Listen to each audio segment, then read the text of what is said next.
Hafiz, SMI, selaku dosen pembimbing mata kuliah Ekonomi Makro Islam. Perkenalkan, nama saya Siti Maimunah, nomor NIM 2041050200054.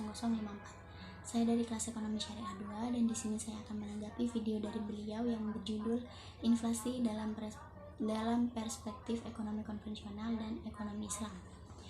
Sebelumnya akan saya jelaskan terlebih dahulu apa sih yang dimaksud dengan inflasi itu. Baik, inflasi itu sendiri merupakan suatu keadaan perekonomian di suatu negara di mana terjadi kecenderungan kenaikan harga barang dan jasa secara umum dalam waktu yang panjang atau kontinu. Pada umumnya, inflasi terjadi karena adanya kenaikan permintaan dan biaya produksi yang tinggi yang berlangsung secara terus-menerus. Inflasi tidak hanya menjadi perhatian masyarakat umum, tetapi juga menjadi perhatian dunia usaha. Untuk mengatasi inflasi, perlu kerjasama yang konkret antara masyarakat, pemerintah, dan pelaku usaha. Itulah sedikit penjelasan mengenai inflasi. Untuk lebih jelasnya, mari kita simak penjelasan berikutnya. Selanjutnya kita akan bahas mengenai macam-macam inflasi. Macam-macam inflasi dibagi menjadi 3. Yang pertama, inflasi berdasarkan sifatnya atau laju inflasi. Laju inflasi dibagi menjadi 3. 1. Inflasi merayap atau inflasi ringan, yaitu kenaikan harganya di bawah 10% dalam setahun. 2. Inflasi menengah atau inflasi sedang, kenaikan harganya di antara 10-30% dalam setahun. 3. Inflasi tinggi atau inflasi berat, kenaikan harga di antara 30-100% dalam setahun.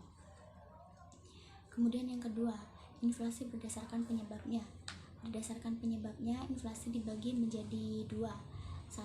Demand pull inflation, yaitu inflasi yang terjadi karena permintaan terhadap barang atau jasa lebih tinggi dari biasanya.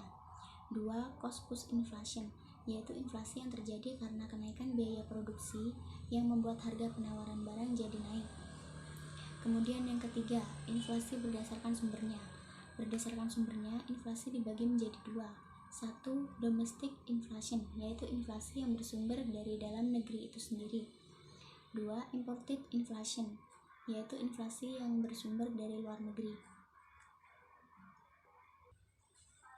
Selanjutnya, pembagian inflasi dalam ekonomi Islam.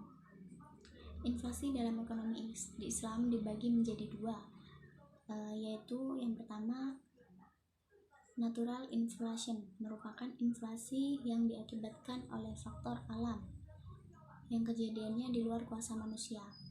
Yang kedua, human error inflation, merupakan inflasi yang diakibatkan karena kesalahan manusia seperti korupsi, pajak berlebihan, administrasi yang buruk, dan sebagainya. Kemudian apa saja dampak inflasi dalam perspektif ekonomi Islam? Dampak inflasi dalam perspektif ekonomi Islam antara lain menimbulkan gangguan terhadap fungsi uang, melemahkan semangat masyarakat untuk menabung, meningkatkan kecenderungan berbelanja, dan sebagainya. Lalu bagaimana solusinya? Kebijakan fiskal dan kebijakan moneter yang mampu menyelesaikan inflasi yang terjadi di seluruh dunia. Itu saja yang dapat saya tangkap dari penjelasan beliau. Kurang lebihnya mohon maaf. Terima kasih. Wassalamualaikum warahmatullahi wabarakatuh.